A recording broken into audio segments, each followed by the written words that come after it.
And welcome everyone to another Smart Money Circle episode. I'm Adam Sarhan. With me today is Carlos Morera, who's the founder and CEO of SealSQ. Ticker symbol is LAES. Carlos, thank you so much for taking the time and welcome to the Smart Money Circle. Thank you, Adam. Pleasure to meet you. Likewise. So, Carlos, I always like to begin. Can you please tell us your story and how you got to where you are today? Yeah, so I am from Switzerland, Geneva, and I was the Chief Security Officer of the UN. So my background is cybersecurity on protecting very critical infrastructures. And in 1999, I went out of the UN and created a startup, which became a listed company in the Nasdaq. And since then, I have been working a lot of different technology segments like space, cybersecurity, and now post-quantum, which is the focus of our discussion today. Got it. And then let's talk about your business. Please tell us what you do and some of your competitive advantages. So quantum technology is coming. This is a 3 to 5 years issue where quantum computer companies like Rigetti, like IonQ, they are developing very sophisticated computers that will basically break RSA, triple DES. So with that, they will break everything. They will break cryptocurrencies. They will break smart card transactions. They will break access control into airports. So everything is compromisable. So we develop a solution which is based on semiconductors, which is SealSQ, which is basically defense a quantum attack. So once the quantum computer attacks anything, if they have that chip, which is the chip we are launching this week in Las Vegas here, that chip will defend a quantum attack. So the U.S. government has issued new directive. We call that the CNSA 2.0 that says the United States before the year 2027, all the public and federal agencies needs to be quantum resilient. Means that they need this technology. So this technology is booming now. That's one of the reasons the company went to $1 billion market cap a few weeks ago, because there's a need to defend critical infrastructure. Otherwise, we will have serious problem in the next 5 to 6 years. So I love that. And by the way, this is the first I'm hearing of that. So it's kind of like cybersecurity 10 years ago, 20 years ago, and that proliferated into a massive multi-billion dollar business. And you're saying now there's a new potential threat, which is a quantum computing breaking through, and you need security there, and you're able to step up and do that. Is that a good way to Yeah, summarize? the legacy security, and I have been working on my career, is the RSA, which was invented 50 years ago by MIT, or triple DES. So the entire world infrastructure is secure by those algorithms. The new algorithm they had been published by NIST, which is the U.S. government. Those are quantum algorithms, and they're going to replace those old algorithms. So this is what you put on the chips, right? There's a new generation of crypto algorithms that basically defend a quantum attack, because the quantum computer will not be able to break that specific algorithm. The old ones will be vulnerable. It will take a few seconds for a quantum computer to break RSA in a few years' time. So quantum computers are also expanding. We don't have yet that computational capability. This is something will take 3 to 5 years. There was a big debate at the beginning of the year with NVIDIA CEO say, oh, this is going to be 30 years. And then Microsoft say, no, actually, this is going to be faster. And now the consensus is internationally, this is between 3 and 5 years. So we have to get ready now, and this is why the company is growing so fast, and the attention is so big on us, because you have to put those algorithms at the silicon level, and this is very complicated to put that type of defense on the microchip, on the chip that you will use to secure your car, to secure your house, to secure your alarm system, your cameras. All that will be compromisable if you don't have that type of chips. Wow, I love that. Okay, so let's talk about that for a little bit, and then we'll go into the timeless advice stuff because this is really interesting. So you're saying that computing power, quantum computing power, is going to increase substantially. Therefore, the defense mechanisms that we used before, almost like bow and arrows we had before, so you can protect against bow and arrows. But once you have a cannon shooting at you, you got to upgrade the defense system. Is that what you're saying here? We have to upgrade everything? Exactly. Yeah, Exactly. That analogy is the cybersecurity analogy, from the Roman time, where the Greek right. Romans developed a material that was able to Yeah. break into the Greek protection. So yeah, we are in the same cycle, but this one is actually special because due to the computational capability of quantum, one quantum computer is equal to several hundreds of thousands of supercomputers. Wow. So one quantum computer has unlimited capability, and the reason is that we are moving away from the one and zero constructions that we have on current analog technology. Now in quantum computer, these one and zeros can be extrapolated in many different places. So it's not only like it is in the current technology, which is one and zero in the same place. Now we are coming into one and zero in multiple places at the same time. So that is what feeds the computational power of a quantum computer.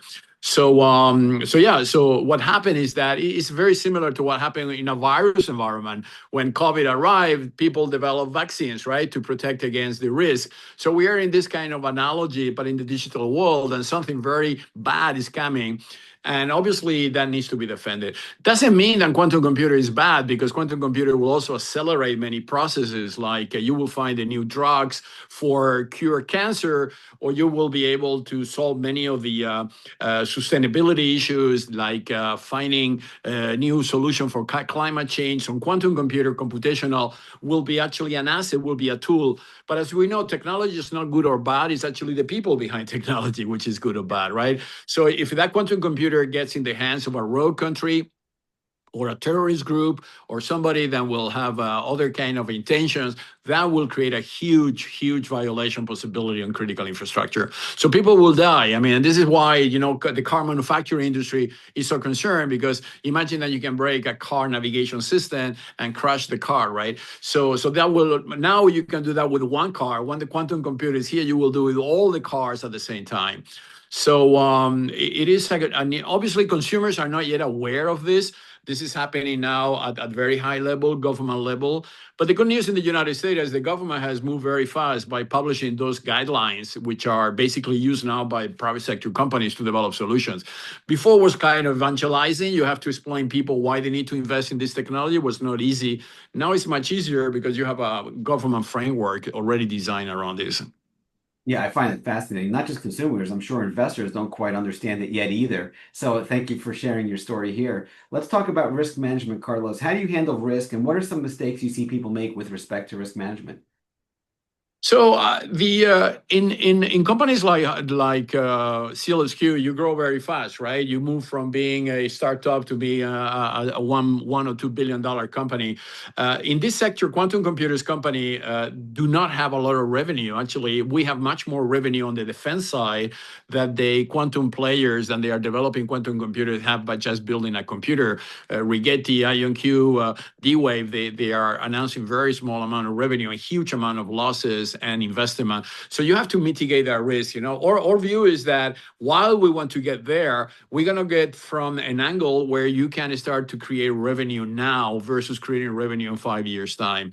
And that's why we put focus on the security aspect. Quantum security is now revenue coming today because you're buying those chips, versus a quantum computer. If you're an investor, you need basically to say, okay, maybe this is going to work in 5 years' time. And quantum computer company valuations are massive. We are talking about 10, 15, $20 billion markup for companies like Rigetti, IonQ, and other.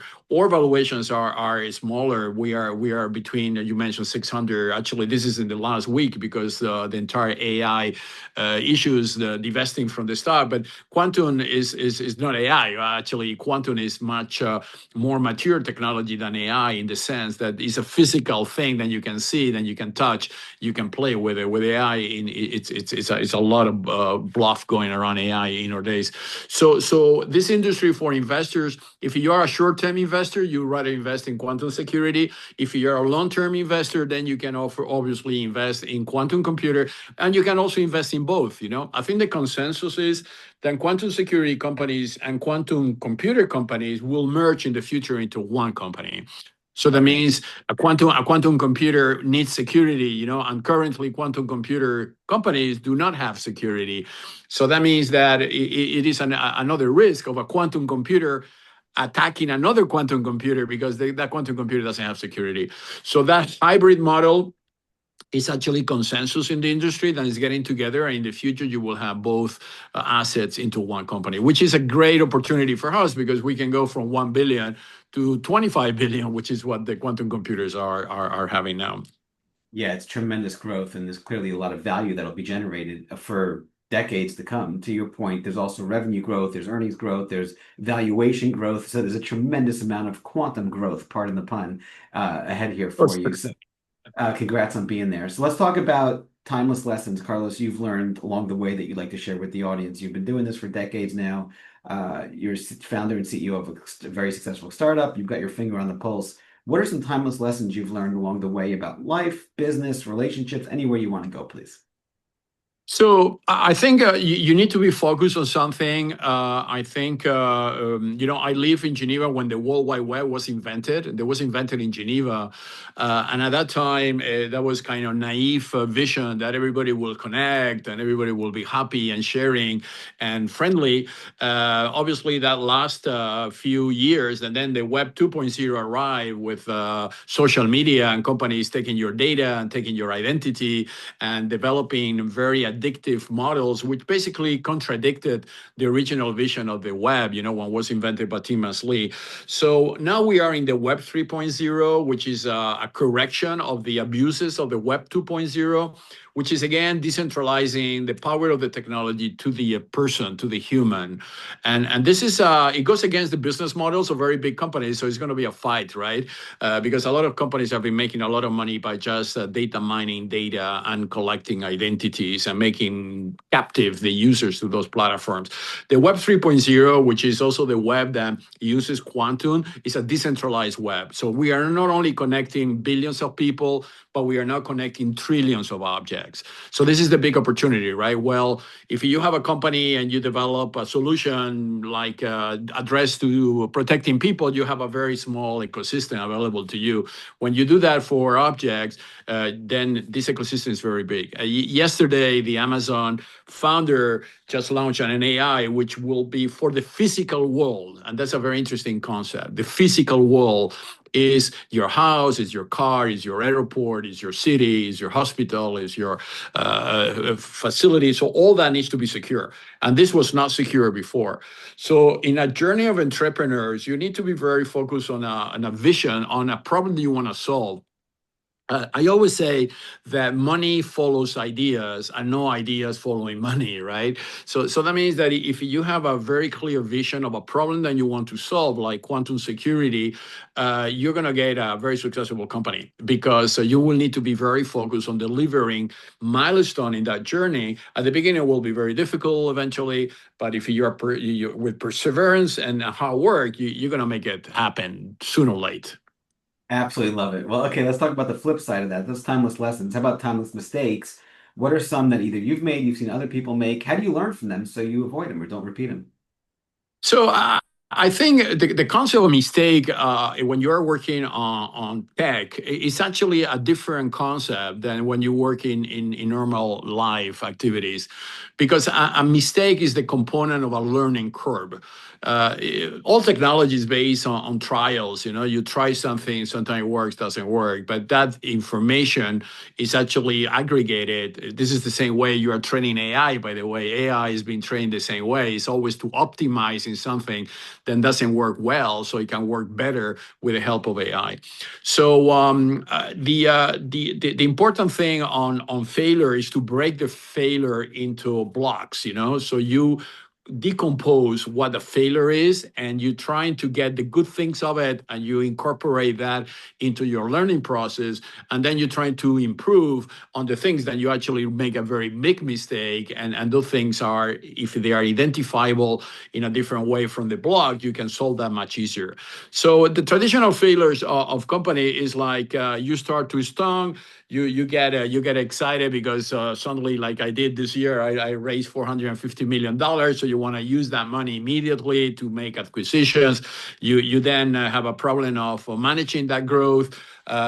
mixing culture. When you buy a company, I just bought 3 companies this year, and one of the major issues we had is fitting the culture, right? So people can work together, then they are not being used to work together. So the human aspect of it is always the more complex thing. Technology is much easier to integrate the human interactions, and this is the thing entrepreneurs needs to be very careful when they go into a very high exponential growth path, not to make those mistakes.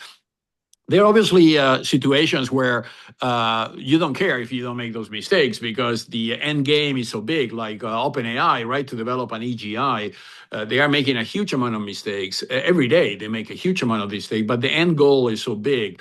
The benefit of that is so high, so rich that you don't mind that those mistakes being made. So the same thing applies in quantum. I mean, the quantum computer is a new generational internet generation. Basically, we are moving from things that we normally do with traditional security to a next extrapolation of power and security, and that needs a different type of mindset.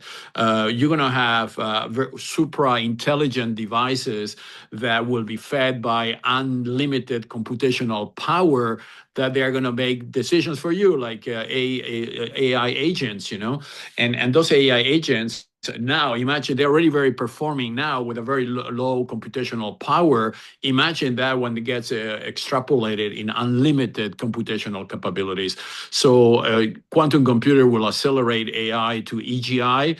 And there we are entering into a total different paradigm shift around where we are not anymore in control. For first time in the evolution of human, you have something which is more intelligent than we are, and we are not used to have that. So that will require a huge risk assessment and put the right recommendation or regulations to avoid that this becomes uncontrollable.